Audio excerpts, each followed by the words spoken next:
नमस्कार। तो पिछली वीडियो में मैं ये बता रही थी कि सेंट्रल गवर्नमेंट जहाँ पे इतनी सारी पोस्ट बैकलॉग ओबीसी का बैकलॉग पड़ा हुआ है, गवर्नमेंट की वो सारी ये सब चीज़ें, ये सारी पोस्ट खाली पड़ी हुई हैं। जो हमारे संसदीय कार्य मंत्री जितेंद्र सिंह ऑनरेबल मिनिस्टर हैं हमारे, उन्होंने गवर्नमेंट को बताया है कि 1/1/2019 को 1773 पोस्ट ओबीसी की खाली थी in top 3 ministries. 10,859 backlog vacancy unfilled थी 6 अदर सेंट्रल गवर्नमेंट में मिनिस्ट्रीज़ में। अब इसके अलावा बाकी आपको पता ही है कि सारी सेंट्रल यूनिवर्सिटीज़ में सारे प्रोफेसर्स की पोस्ट में बहुत ज़्यादा वैकेंसीज़ हैं जो खाली पड़ी हुई हैं ओबीसी की। स्टेट यूनिवर्सिटीज़ में खाली पड़ी हुई हैं और भी सारे डिपार्टमेंट में कॉमन बात। जबकि गवर्नमेंट की अपनी गाइडलाइंस हैं कि सभी मिनिस्ट्री और सभी डिपार्टमेंट ये वैकेंसीज़ जो ये खाली पड़ी हुई इसको देखने के लिए एक ऑफिसर अपॉइंट करेंगे जो at least at the rank of deputy secretary होगा, और एक स्पेशल रिजर्वेशन सेल बनेगी ये देखने के लिए कि वैकेंसीज़ खाली ना रहे, बैकलॉग वैकेंसीज़ भरी जाएं। लेकिन क्या हो रहा है, इसमें कोई काम नहीं हो रहा है, कोई अपॉइंट नहीं हो रहा है और कोई वैकेंसीज़ भरी नहीं जा रही हैं। ये गाइडलाइंस कंप्लाई नहीं हो पा रही हैं। जैसे कि बहुत सारे रूल्स रेगुलेशंस होता है क्या है कि बन जाते हैं, लेकिन एक विल पावर होती है उस गाइडलाइंस को फॉलो कराने की। वो विल पावर जहाँ पे नहीं होती है वहाँ पे ये सब प्रॉब्लम आती है। According to government data 89 secretary level post जो है सेंट्रल गवर्नमेंट में, उसमें 3 शेड्यूल्ड ट्राइब्स हैं, 1 दलित है और ओबीसी एक भी नहीं है। 93 एडिशनल सेक्रेटरी लेवल की पोस्ट में 6 schedule caste, 5 schedule tribe, no OBC. 275 joint secretary level post में 13 एससी, 6 शेड्यूल ट्राइब, 19 ओबीसी। अब इसके पीछे वजह क्या है ओबीसी ना होने की? उसके पीछे जब और जांच की गई और पाया गया तो पता गया कि कुछ उसमें ही ऑफिसर्स से जब और भी ज़्यादा जाके देखा गया तो पता चला कि इन पोस्ट पे अपॉइंटमेंट के लिए एक इम्पैनलमेंट होता है। सारे ऑफिसर, सारे डिपार्टमेंट के ऑफिसर का एक पैनल बनाया जाता है, उसमें से ही इनकी यहाँ अपॉइंटमेंट होता है। अब अगर आप उस इम्पैनल में नहीं हैं तो आपका यहाँ पे सेक्रेटरी लेवल की पोस्ट पे अपॉइंटमेंट ही नहीं होगा, या जॉइंट सेक्रेटरी के लेवल की पोस्ट पे, डिप्टी सेक्रेटरी के लेवल की पोस्ट पे। अब उस पैनल में आप कैसे आएंगे? उस पैनल में आने के लिए जो रूल्स रेगुलेशन है वहाँ पे डिस्क्रिप्शन लेवल ज़्यादा है।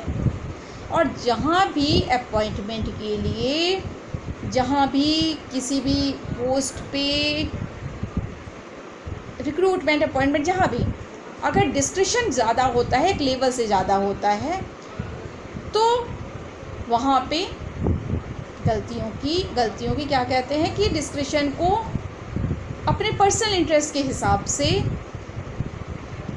इस्तेमाल करने की संभावनाएं बहुत बढ़ जाती हैं। ये चीज़ हमारा पर्सनल एक्सपीरियंस है। आप सभी लोग देखेंगे कि जो हायर लेवल की पोस्ट होती हैं वहाँ पे अक्सर डिस्क्रिशनरी पावर होती है। उसमें से देखा जाता है कि कौन लोग बहुत अच्छे हैं, उसमें से डिस्क्रिप्शन लेवल हायर लेवल की पोस्ट में बहुत इस्तेमाल होता है। इसलिए वहाँ पर क्या होता है, इस तरह की गड़बड़ियों की संभावनाएं बहुत ज़्यादा होती हैं।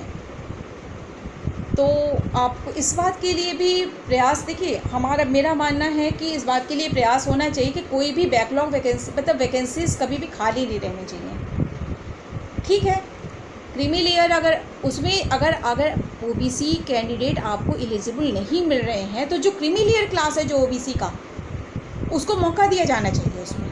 क्योंकि ये सवाल केवल आपको हमारे ऊपर तरस खाकर हमें एम्प्लॉयमेंट देने का नहीं है, उस 52% आबादी को सरकार के हर तबके में रिप्रेजेंटेशन देने का है। अब आप कहते हो कि जी रिजर्वेशन क्यों? उससे हमारी एफिशिएंसी प्रभावित होती है। आप क्रीमी लेयर के हो, आप अपने बूते पे हो। बात सिर्फ उसकी नहीं, बात एक रिप्रेजेंटेशन की है।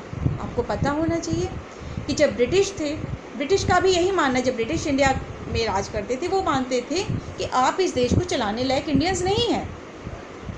शायद हमारे पास इतने एफिशिएंट लोग उस समय नहीं होंगे, लेकिन कुछ लोग थे और बाद में हमने अपनी एफिशिएंसी डेवलप की, हम बहुत अच्छी तरह से अपनी कंट्री चला रहे हैं। उसी तरीके से अगर आप देश की बाकी आबादी को भी अगर आप उनको मौका देंगे तो उनको अपने आप को ग्रूम करने का मौका मिलेगा, वो ज़िंदगी में उनको काम करने का मौका मिलेगा, उसके एक्सपीरियंस से वो इनरीच होंगे।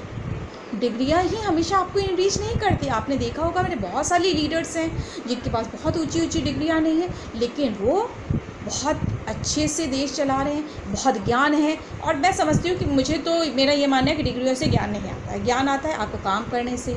आपने ज़िंदगी में कितना ज़्यादा पर्सनल एक्सपीरियंस देखा। पर्सनल एक्सपीरियंस से आप जितना सीखते हैं, जितना ज़्यादा काम करते हैं, जितने ज़्यादा लोगों से मिलते हैं, जितने ज़्यादा क्षेत्रों में काम करते हो, ज़्यादा सीखते हैं। बहुत सारे लोग हैं जिनके पास कोई डिग्री नहीं होती, लेकिन उनको किसी भी वजह से अगर उनको बहुत अच्छे क्षेत्रों में अच्छे लोगों के साथ काम करने का मौका मिल जाता है तो उनका ज्ञान, उनकी एफिशिएंसी बढ़ जाती है।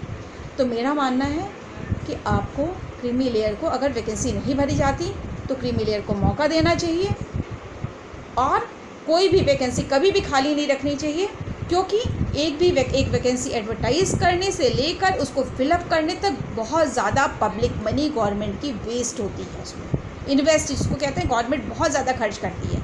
अगर आप वैकेंसी को खाली कर देंगे, उसको छोड़ देंगे, तो वो सारा पैसा लॉस हो जाएगा। वो पैसा क्या है? आपके टैक्स पेयर्स का पैसा है, आपका पब्लिक मनी है।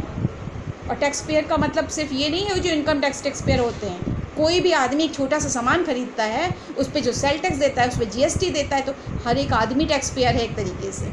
केवल इनकम टैक्स से आप टैक्स पेयर को नहीं नाप सकते। तो वो जो पब्लिक मनी इतनी बड़ी खर्च होती है, अगर गवर्नमेंट उसको क्रीमी लेयर के कैंडिडेट से भर देगी तो उस पर क्या फ़ायदा? एक तो वैकेंसी खाली नहीं होंगी, आपके काम होंगे सारे, बहुत एफिशिएंटली वर्क होगा। दूसरी बात कि आपका पैसा बचेगा, और दूसरी बात कि आपको OBC के सारे क्लास को रिप्रेजेंट कर, OBC के क्लास जो है वो प्रॉपर रिप्रेजेंटेशन होगा उसका। इस आपने अभी जो है कि जस्टिस रोहिणी की कमेटी बनाई है और जिसमें उन्होंने कहा है कि बहुत सारे कि इसको कैटेगराइज़ किया जाए कि कौन सी OBC क्लास पीछे रह गई है, किसको ज़्यादा बेनिफिट मिल गया है, कौन आगे बढ़ गया है, इसको देखा जाए, उसके ग्राउंड पे कैटेगरी बनाई जाए। तो इसमें कोई गलत बात नहीं है, ठीक है, जिसको ज़्यादा मिल गया है वो। लेकिन मेरा सिर्फ ये मानना है कि वैकेंसी कभी भी खाली नहीं रहनी चाहिए। अगर वो खाली है तो उनको दूसरे नेक्स्ट OBC क्लास से ज़रूर भरा जाना चाहिए।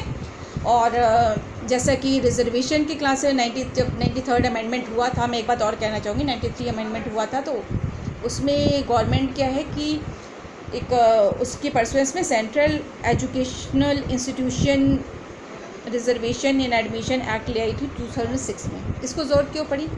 उसकी ज़रूरत इसलिए पड़ी कि उसके पहले TMA पाई का केस आया सुप्रीम कोर्ट में, और जिसमें उन्होंने ये कहा कि जो अनएडेड प्राइवेट इंस्टीट्यूशंस होते हैं उसमें गवर्नमेंट को इंटरफेयर करने का राइट है, उनकी राइट नहीं है, उनके एडमिशन्स में गवर्नमेंट इंटरफेयर नहीं कर सकती। गवर्नमेंट का मानना था कि नहीं, रिजर्वेशन प्राइवेट और अनएडेड और एडेड सब जगह होना चाहिए। इसको नलीफाई कर, जजमेंट को नलीफाई करने के लिए गवर्नमेंट 93 अमेंडमेंट लाई और उसने कहा कि नहीं, गवर्नमेंट एडेड और अनएडेड प्राइवेट इंस्टीट्यूशंस के लिए भी स्पेशल प्रोविज़न बना सकती है। उसके बाद इसके बाद गवर्नमेंट 2006 का एक्ट लाई और उसमें जितने भी सेंट्रल यूनिवर्सिटीज़ हैं वहाँ पे उन्होंने OBC को 27% रिजर्वेशन दे दिया और क्रीमी लेयर का एक्सक्लूजन नहीं रखा। उसमें गवर्नमेंट का पॉइंट बहुत स्ट्रॉन्ग था कि देखिए, अगर आप उनको एक्सक्लूड, हम हायर एजुकेशन कौन पाएगा? हायर एजुकेशन जो होते हैं ये हर क्लास को मौका मिलना चाहिए। अब आप उसमें क्रीमी लेयर को एक्सक्लूड कर देंगे। अब आप एक बात बताइए, जितने बड़े बड़े इंस्टीट्यूशन हैं, नेशनल लॉ स्कूल है, IIT है, IIM है, यहाँ पे एडमिशन के लिए क्या होता है? सबसे पहले बच्चे 2-2 साल तक कोचिंग करते हैं, इतनी लंबी फ़ीस होती है कोचिंग की। इसके बाद उनका एडमिशन हो, इतनी लंबी फ़ीस होती है इनकी।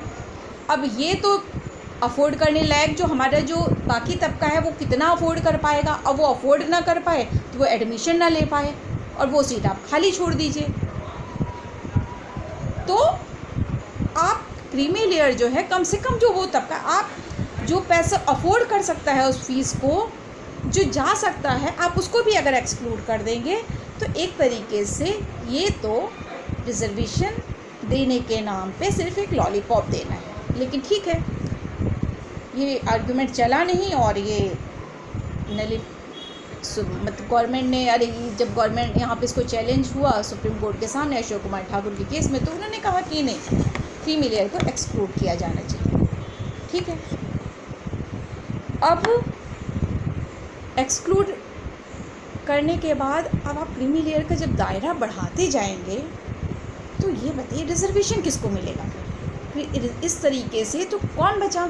जो बिल्कुल एक लोअर मिडिल क्लास, जो लोअर मिडिल क्लास का कहते हैं, बिल्कुल एक जो बिल्कुल गरीब तबका है, जो कुछ नहीं कर पा रहा है, वो अपने बच्चों को प्रॉपरली शुरू की बेसिक एजुकेशन ही ठीक से दे पाया है, आप उसका रिजर्वेशन, आप ऊपर रिजर्वेशन देने की बात कर रहे हैं। फिर आप कहेंगे कि उस एलिजिबिलिटी नहीं है आपके पास, इसलिए हमारी वैकेंसीज खाली रह रही हैं।